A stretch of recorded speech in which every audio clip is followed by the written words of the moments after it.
ife na-eso okwu bụ n'ụfọdụ masị ka Igbo si eke ife ma ọ bụ na-achọ papa ma afrọzia in case ebe papa nụrụ nwunye na-abụ mụdam nwunye ịbụa, na ọ bụ na achọ nna ma afrọzia ma nwoke na nwaanyị na-abụ, for example, na a ga-eke ife niile ụzọ na-abụ n'ekwu ọnụsokwu n'usokwu ekezie anya onye ọbụla jekebe na be nne nke ọ bụrụ ka o si mee.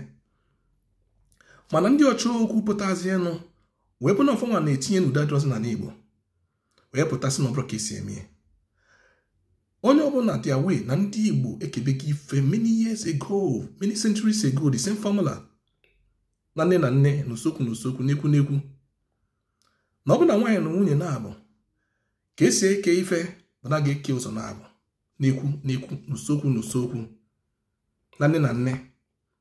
Ọ bụ na nwaanyị nke ọzọ mụtalụ ụmụ nwoke 5 fadị 5 wee ke nke faketa, ọ bụ na nwaanyị nke ọzọ mụtalụ ụmụ nwoke na-abụ fagadị Igbo wee kee nya.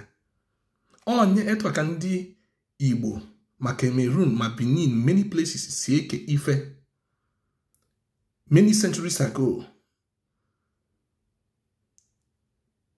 Mana ebe nsogbu bịadịzịa bụ na ndị nke nne fa mụtalụ ụmụ nwoke 5 bịazisizi na ndị nke ọzọ nne fa mụtalụ ụmụ nwoke na-abụ n'etiti fa na a ga-ekpokọta ife niile wee kee na akọ ndị tu nwoke na nwoke ka ụmụ nwoke ra ya 2 + 5 bụ 7 na a ga-eke ife niile into 7.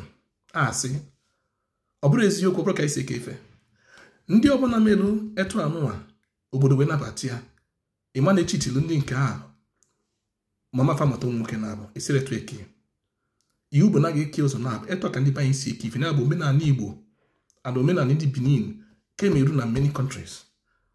Obodo ọbụla nwere omenala nke fa etu ka esi ekpie, mana kọtinsi na ụfọdụ jizi maka ịfaje gụọ alọ ka fa wee na-atọ n'ozi omenala anyị upside down. Ife abụrụ ife na-ejelu court na enwere omenala just because na some people achọrọ ikwu eziokwu ka isi eke ife. Ife o ji wee dị mkpa na ndị Igbo ga solve this problem bụ na ọ na-esi eziokwu ebe dị n'iche iche na-akọsụ nsogbu. We know the truth.